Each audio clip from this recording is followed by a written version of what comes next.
2월 4일 목요일 우리에게 주시는 하나님의 말씀은 여호수아서 22장 21절에서 34절까지 말씀입니다.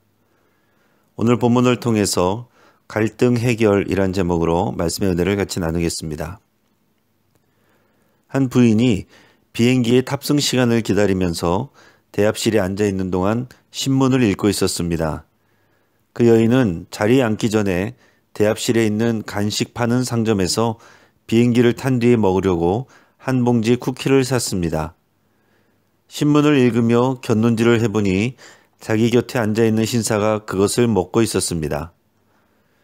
부인이 내려다보자 그녀가 산 쿠키 봉지가 열려서 그 신사가 그것을 먹고 있는 것이었습니다.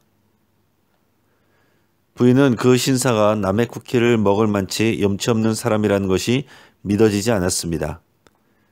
그래서 부인은 자기의 쿠키를 그 사람에게 다 빼앗길 수 없어서 봉지에 손을 넣어 자기도 먹기 시작했습니다. 그러나 놀라운 것은 그 신사가 계속해서 쿠키를 갖다 먹는다는 사실이었습니다. 더욱 안달이 나서 부인은 봉지 속에 쿠키를 하나만 남겨놓고 모두 한 주먹에 먹어치웠습니다. 그때 옆에 앉은 신사는 손을 넣어 마지막 쿠키를 들었습니다. 그러나 다 먹기 전에 하나를 반으로 쪼개어 그 반 조각은 남겨놓고 먹는 것이었습니다. 이것을 보고 있자 이 부인은 더욱 화가 나서 반 조각이 남아있는 빈 봉지를 낚아채서 그녀의 가방에 쑤셔 넣었습니다. 그런 후 자기 가방을 보고 깜짝 놀랐습니다. 가방 속에 아직 열지 않은 쿠키 봉지가 그대로 있는 것을 발견한 것입니다. 삶 속에서 우리는 많은 오해를 하기도 하고 오해를 받기도 합니다. 오랜 시간 동안 잘 지내오던 관계가 작은 오해로 어이없게 깨져버리는 경우들도 있습니다. 부부관계에서도 오해가 생길 수 있고 갈등이 생길 수 있으나 더 중요한 것은 갈등과 문제를 해결하는 과정과 태도입니다.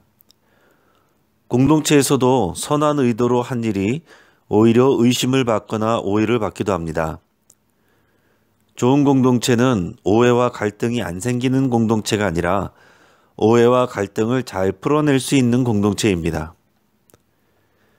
요단 동편의 두 지파 반 사람들이 커다란 제단을 세운 것으로 인해서 요단 서편 지역의 이스라엘 지파들과 전쟁 위기 직전까지 갔습니다. 하지만 비느하스를 비롯한 진상조사위원회는 객관적인 판단을 하기 위해서 요단 동편의 지도자들을 만났습니다. 그리고 그들의 대답을 경청하였습니다. 결국 갈등은 아름답게 해결되었습니다. 이 과정 가운데 일어난 일들을 함께 생각해 보기 바랍니다. 첫째, 진정성 있는 해명입니다. 요단 동편 지파 사람들은 자기들 나름대로 이유가 있었습니다.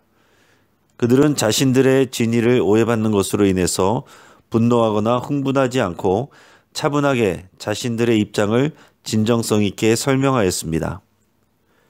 본문 24절에서 29절까지의 말씀입니다.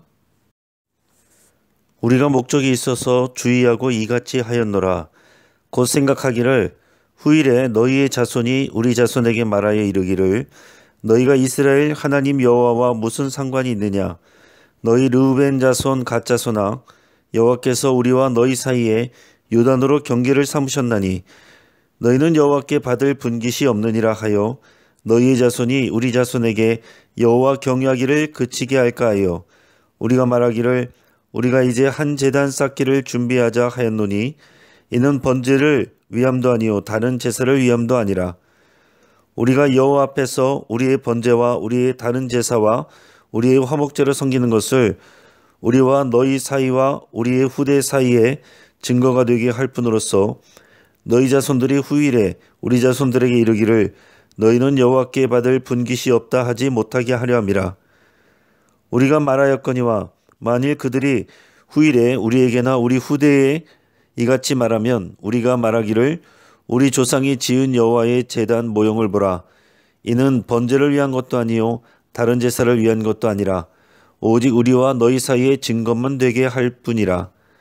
우리가 번제나 소제나 다른 제사를 위하여 우리 하나님 여호와의 성막 앞에 있는 제단 외에 제단을 쌓음으로 여호와를 거역하고 오늘 여호와를 따르는 데에서 돌아서려는 것은 결단코 아니라 하리라. 아멘. 동편 지파 사람들은 자기들 나름대로의 생각이 있었습니다. 그들이 걱정한 것은 후대에 일어날 수 있는 상황이었습니다.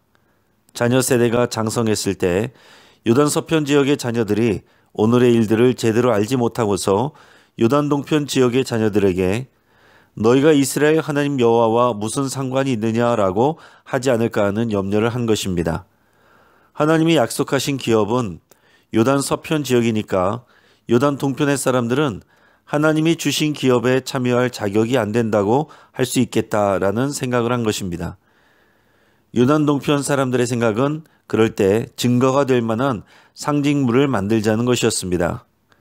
그들이 성막의 제단 모양을 본따서 세운 이유는 자신들과 자녀들도 여호와 신앙을 지키는 사람들이고 하나님 나라의 한 공동체이고 그 기업을 받은 사람들이라는 것을 기억하게 하고자 하는 의도였다는 것입니다. 증거를 삼고자 한 것이지 이 제단을 통해 다른 제사를 드리거나 우상을 섬기려는 의도가 아니라는 것을 강력하게 해명하였습니다.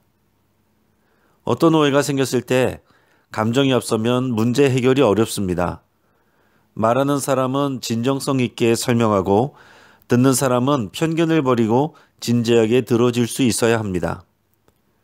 공동체를 깨뜨리는 범인은 남의 말을 듣지 않는 독단적인 사람입니다. 또한 감정에 휩싸여 먼저 화를 내거나 울분을 토하는 사람입니다. 나는 어떤 사람입니까? 두 번째, 비느하스의 공정한 판단과 전달. 30절에서 32절까지의 말씀입니다. 제사장 비느하스와 그와 함께한 회중의 지도자들 곧 이스라엘의 천천의 수령들이 르우벤 자손과 갓 자손과 므낫세 자손의 말을 듣고 좋게 여긴지라. 제사장 엘라살의 아들 비느하스가 르우벤 자손과 갓 자손과 므낫세 자손에게 이르되 우리가 오늘 여호와께서 우리 중에 계신 줄을 아노니 이는 너희가 이 죄를 여호와께 범하지 아니하였음이니라. 너희가 이제 이스라엘 자손을 여호와의 손에서 건져내었느니라 하고 제사장 엘라살의 아들 비느하스와 지도자들이 르우벤 자손과 갓 자손을 떠나 길르앗 땅에서 가나안 땅 이스라엘 자손에게 돌아와 그들에게 보고하매. 비느하스와 천부장들은 요단 동편 지역의 두령들에게서 들은 내용을 경청했습니다. 그리고 모든 오해가 풀렸습니다. 그 이후 자기 진영으로 돌아가서 요단 동편 지역 사람들의 입장을 그대로 전달하였습니다. 아주 간단한 내용입니다. 그렇지만 굉장히 중요한 부분입니다. 중간에서 말을 전하는 사람이 사심 없이 편견 없이 정확하게 들은 바를 전달하지 않는다면 이스라엘 지파는 오해가 더 커지고 전쟁으로 치달을 수 있었습니다. 말 전하기 게임을 해보면 우리가 다른 사람의 말을 객관적으로 듣고 그대로 전달하는 것이 쉽지 않음을 알 수 있습니다. 듣는 사람이 편견을 가지고 있거나 다른 정치적 의도를 가지고 있다면 전혀 엉뚱한 말로 전할 수 있기 때문입니다. 누구나 살다 보면 그런 경험을 한 적이 있을 것입니다. 남을 배려하고자 하는 마음으로 말을 했는데 그 말을 전하는 사람이 전혀 엉뚱한 뉘앙스로 얘기를 해서 불필요한 갈등을 겪게 되었던 일들이 있을 수 있습니다. 특히 리더는 항상 공정해야 됩니다. 중립적인 위치에서 편견과 사심 없이 공정하게 판단하고 종합하여 다른 사람들에게 전달할 수 있어야 합니다. 오늘날 사회에서 중간에 말을 바꾸거나 편견과 사심으로 자기 의도를 강요하는 리더들이 있습니다. 공동체를 생각하기보다 자기 입장을 관찰하려고 하거나 자기 사람들을 만들려고 하는 정치적인 의도를 가진 리더들이 있다면 그 공동체는 많은 어려움을 겪을 수 있습니다. 하나된 공동체, 하나님의 나라 공동체를 만들어가기 위해서는 비느하스와 같이 있는 그대로 전달할 수 있는 객관적인 리더십이 필요합니다. 세 번째, 리더의 말을 신뢰하고 수용한 백성들. 요단 서편 지역의 백성들은 비느하스를 필두로 한 진상조사위원회의 보고를 믿고 신뢰하였으며 그대로 수용하였습니다. 본문의 33절, 34절 말씀입니다. 그 일이 이스라엘 자손을 즐겁게 한지라. 이스라엘 자손이 하나님을 찬송하고 르우벤 자손과 갓 자손이 거주하는 땅에 가서 싸워 그것을 멸하자 하는 말을 다시는 하지 아니하였더라. 르우벤 자손과 갓 자손이 그 제단을 에시라 불렀으니 우리 사이에 이 제단은 여호와께서 하나님이 되시는 증거라 함이었더라. 아멘. 자, 만약에 요단 서편 백성들이 진상조사위원회의 말을 신뢰하지 않고 의심하였다면 갈등은 끝나지 않았을 것입니다. 직접 들은 말이 아니지만 비나스와 위원회를 통해 전해 들은 말을 100% 신뢰하고 수용하였습니다. 좋은 리더를 만들고 세우는 것은 좋은 팔로워들입니다.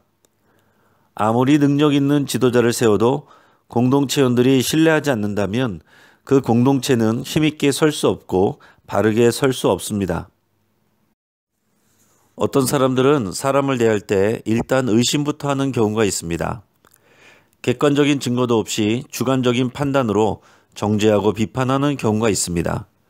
그런 사람이 많을수록 공동체는 바르게 서기 어렵습니다. 신앙의 리더는 나중에 뒤통수를 맞을지라도 일단 사람의 말을 신뢰해야 합니다. 하지만 그 사람도 실수할 수 있고 착각할 수 있다는 여지도 남겨두어야 합니다. 부족하더라도 신뢰해주고 실수하더라도 용납해줄 수 있는 관계와 분위기가 있을 때 공동체는 살아나고 건강해집니다. 하나님의 나라 공동체를 향한 하나님의 마음을 품기 바랍니다. 하나님의 마음을 함께 따라갑시다. 자, 오늘 본문을 붙들고 함께 기도하겠습니다. 오해하고 있는 일, 오해받고 있는 일에 대해서 지혜와 배려의 마음을 주시도록 함께 기도하겠습니다. 교회 리더들이 공정하면서 배려심 깊은 일꾼들이 되도록 함께 기도하겠습니다. 또한 어제와 오늘까지 교육자 수련회가 진행 중입니다. 하나님의 은혜가 부어지고 주의 마음과 능력으로 충전되기를 위해서 함께 기도하겠습니다.